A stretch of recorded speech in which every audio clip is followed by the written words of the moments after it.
saya akan menjelaskan tentang alat reproduksi pada pria. Mari simak penjelasan saya berikut untuk mengetahuinya. Sebelum masuk ke penjelasan, di sini saya akan menyampaikan beberapa hal. Yang pertama, ada pengertian sistem alat reproduksi. Yang kedua, ada struktur alat reproduksi pria beserta fungsinya. Mari simak. Oke, yang pertama, sekarang saya akan membahas tentang pengertian alat sistem reproduksi. Reproduksi manusia adalah upaya makhluk hidup, khususnya manusia, untuk mewariskan sifat-sifat induknya kepada pergantian berikutnya dan mempertahankan kelestarian jenisnya. Organ reproduksi merupakan penyusun sistem reproduksi. Organ reproduksi pada manusia dibedakan menjadi dua, yaitu organ reproduksi pada pria dan organ reproduksi pada wanita. Apabila yang tadi itu kita membahas tentang pengertian alat reproduksi secara umum, sekarang kita akan membahas pengertian alat reproduksi pada pria. Alat reproduksi pria terdiri dari alat kelamin luar, yaitu ada penis, testis, dan skrotum, dan bagian dalam termasuk kelenjar prostat, vas deferens, dan uretra. Kesuburan dan sifat seksual seorang pria bergantung pada fungsi normal sistem reproduksi pria secara hormon yang dilepaskan dari otak. Mari simak penjelasan berikut untuk mengetahui lebih dalam apa saja sih yang ada dalam sistem alat reproduksi pria. Oke, yang pertama yaitu ada penis. Seperti yang teman-teman lihat pada gambar di atas. Ya, di situ ada penis. Penis merupakan organ seks sekaligus alat reproduksi pada pria yang berkembang secara penuh saat seseorang memasuki masa pubertas.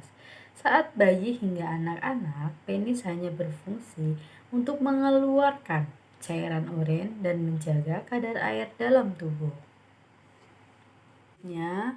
Yang kedua yaitu ada skrotum.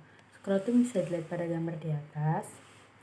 Skrotum adalah kantong longgar seperti kulit yang menggantung di belakang penis. Skrotum menahan testis dan mengandung banyak saraf serta pembuluh darah. Skrotum melindungi testis dengan cara mengontrol suhu di area tersebut. Untuk perkembangan sperma yang normal, suhu testis harus sedikit lebih dingin dari suhu tubuh.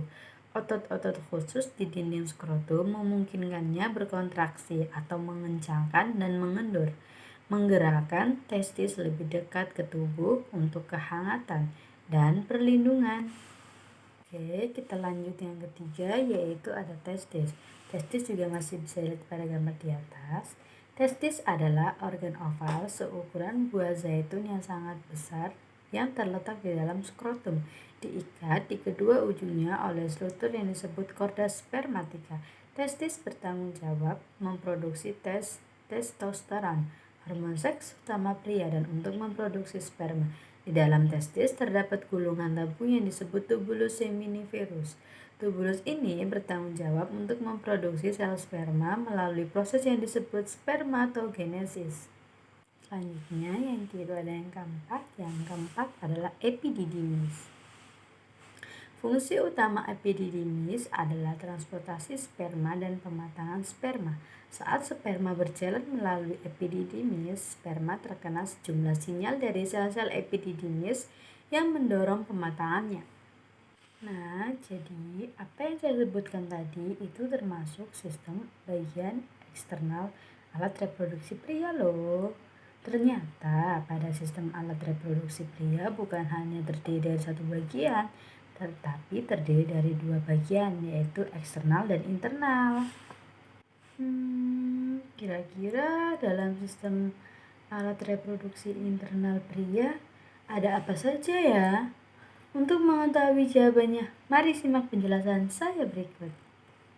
Oke, pada sistem bagian alat reproduksi internal yang pertama ada vas deferens. Vas deferens merupakan tabung panjang berotot yang bergerak dari epididymis ke rongga panggul, tepat di belakang kandung kemih. Vas deferens mengangkut sperma matang ke uretra sebagai persiapan untuk ejakulasi. Sebelum lanjut kepada bagian 2, saya ingin bertanya kepada teman-teman, apakah teman-teman sudah mengetahui apa itu ejakulasi? Jadi, ejakulasi adalah proses keluarnya air mani disertai sperma yang disebabkan karena stimulasi seksual baik dari pasangan maupun diri sendiri.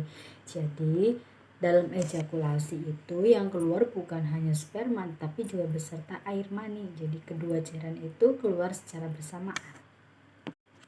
Lanjut yang kedua yaitu ada uretra. Uretra adalah saluran yang membawa urin dari kandung kemih keluar tubuh.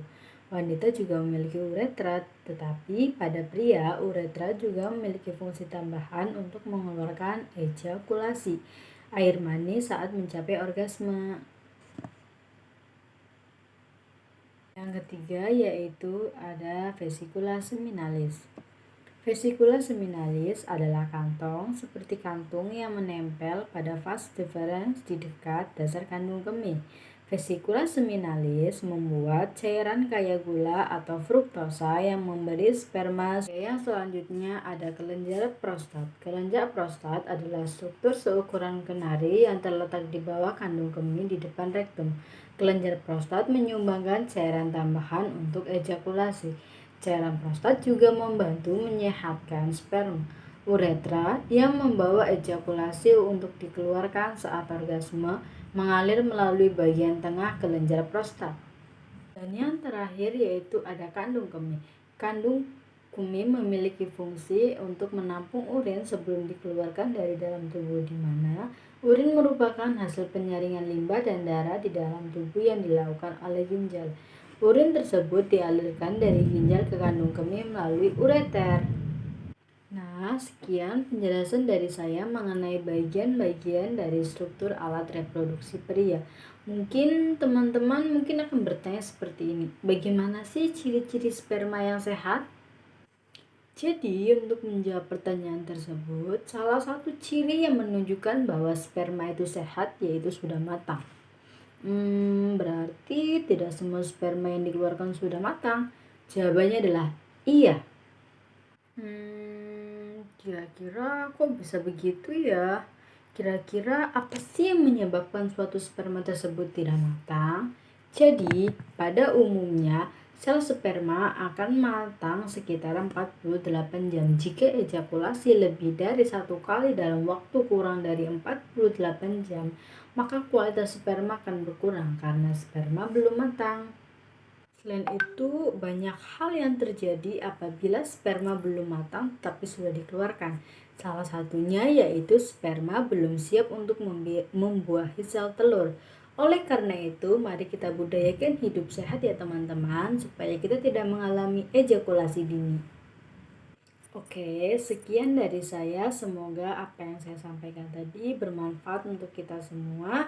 Dan saya mohon maaf apabila selama saya menjelaskan tadi mengalami banyak sekali kesalahan kata, pengucapannya kurang jelas, dan mungkin informasinya yang kurang tepat. Saya mohon maaf yang sebesar-besarnya karena kesempurnaan hanya milik Yang Maha Kuasa.